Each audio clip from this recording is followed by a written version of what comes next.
In my case, I look at my life today and I think my husband, my children, my community, they all date back to that pivotal traumatic event when I was 17. Because if I hadn't felt the need to write Motherless Daughters, I never would have started a national nonprofit organization, which then would have meant I would have never needed to rent cheap office space in New York. And I never would have found a rental above a XXX theater in Times Square. It was so embarrassing when women came to visit. This is before Times Square became, like a shopping mall of America. I never would have met the man who rented me a piece of that office, and the man who became my husband, whose job moved us out to Los Angeles, where we settled in Topanga Canyon, who became the father of my 2 daughters, who I can't imagine living without. So we might say that the book brought all this into my life, but I never would have written the book, or needed to write the book if my mother hadn't died, right? So it's hard, it's bittersweet. Do I wish my mom were here? Sure. And these are the kinds of bargaining games we get into. Do I wish my mom were here? Of course I do. Of course I wish she were here. Would I give up everything I had today to have her back? No. Number 4. Blessings come in unexpected ways when we learn how to notice them.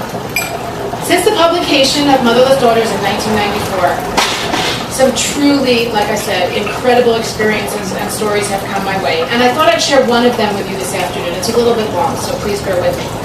Like I said, I get a lot of emails from readers. I would say this was probably about, maybe 6 or 7 years ago. I got a beautiful email on my website from a reader who said, you don't know me, but you might know my story.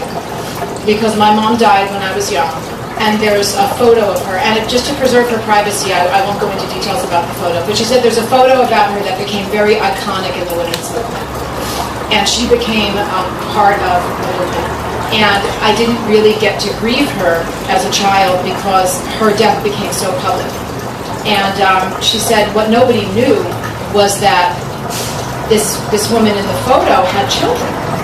And so she said, I feel like I've never really gotten a chance to grieve my mother because it was so public. And I was very familiar with the photo. I also hadn't known that the woman in the photo had children herself. And but at the time, I also teach writing. I teach nonfiction. I've been teaching since the early 90s. And I said, I have a student right now who's writing a memoir about her mother's murder. And she's saying the same thing that you're saying, which is, and you're about the same age, and she's saying that her mother's death became part of a movement in her town against domestic violence, and so she felt that complicated her mourning. Would you like to be in touch with her? Would you like me to see if she'd like to, correspond with you? And she said, okay, and so I hooked the 2 of them up. And then I never heard, it was the end of the semester, I never heard from either one of them again, and I sort of thought, oh wow, I kind of hope it worked out, right? I hope that it made a difference for them. But I didn't follow up because I didn't want to intrude. So about 2 years later, that would have been 2004. 2006, Motherless Mothers came out, and I did my book tour for Motherless Mothers. And book tours are not today what they used to be. And people are buying online, they're watching us on YouTube. They're not showing up in bookstores, and that's fine. But in 2006, authors were still getting sent to bookstores a lot. And it was one of those, humiliating author experiences. It was at a Barnes & Noble down in Orange County, where 7 people show up for the reading, and 2 of them are store employees. And you're standing there thinking, okay, I drove an hour and 15 minutes, and my kids are home, and they're missing me, and, God knows if they're getting baths or getting their homework done tonight. And so maybe I should just make this short and get out of here, because there's only 7 people, so I'll, just do sort of a perfunctory reading and go on. But then I looked out at the crowd and I thought, you know what, every person who came here tonight didn't know they'd be one of such a small group. They came here wanting to get something. They came here because they need something. It's not fair to shortchange them for my own purposes or because of my own ego. So I'm gonna do the full event. So not only did I do the full presentation and Q&A, everyone got to have their questions answered. They had great questions. We went longer than usual. And at the very, very end of the presentation, someone shows up, a woman walks over and she's standing in the back, and then the women come over to get their books signed, and I'm signing the books. And she's the last one in line. Now it's getting really late, and I'm thinking, well, I really should get home. but everyone here deserves to have their book signed. And she comes over when everyone else is gone, and she said, I don't know if you remember me, but I wrote you a letter a couple of years ago. And it was the woman who'd written me the letter whose mom was in the photograph. I had no idea. She never told me where she lived. I had no idea, that if I'd ever see her again. And I thought, wow, that's to me, that was so. She said, it changed my life to be put in touch with this other woman. We've been corresponding. It helped me so much. I came here today to thank you. And I thought, this is really what it's all about. It's about remembering to be generous in our spirit.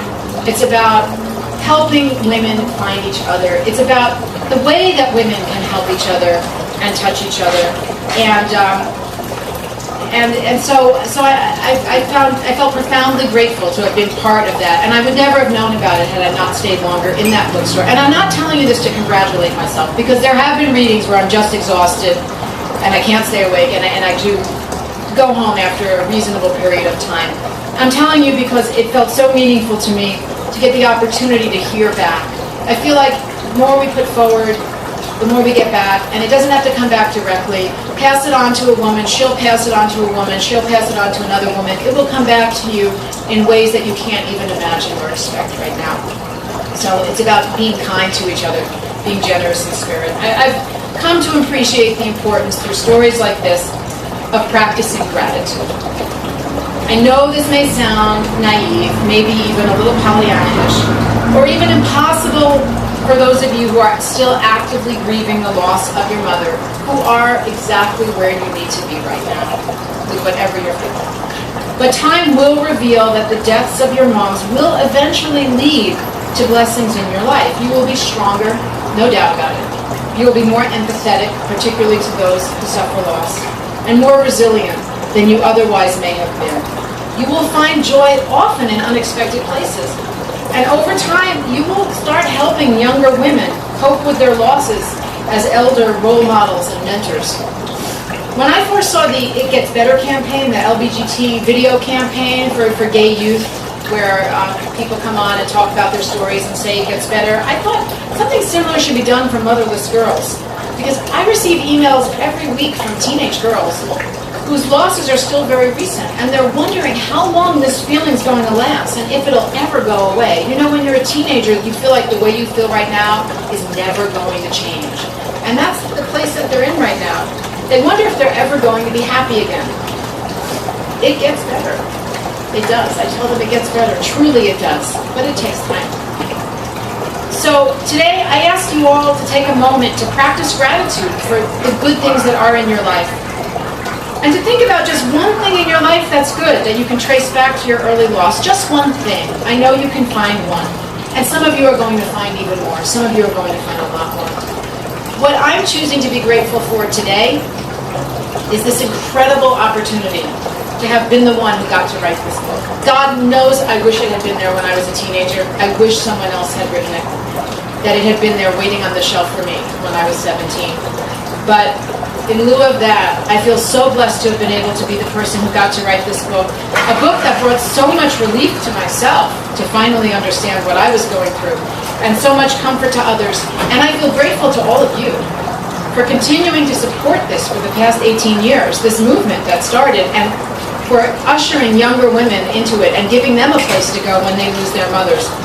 You all of you, more than anyone, have taught me that from shared experience comes solidarity, from solidarity comes community, and from community comes a unique and special form of strength.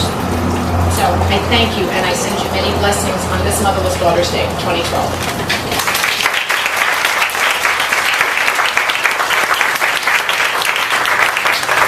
I know that Irene has some more words that she'd like to share with you, and we will do the Circle of Remembrance. After the circle, I'll be staying afterwards. I have a free copy of Motherless Mothers for anyone who'd like one today. You can take it for yourself or for a friend or a sister, and I'll be happy to sign them and personalize them for you. Thanks.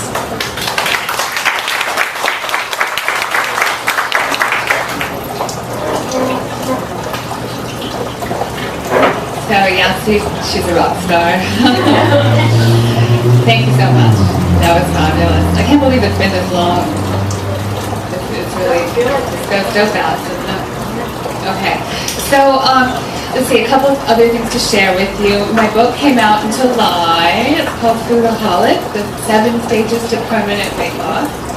I know I've been talking about this for years, and I'm writing a book. Well, there it is.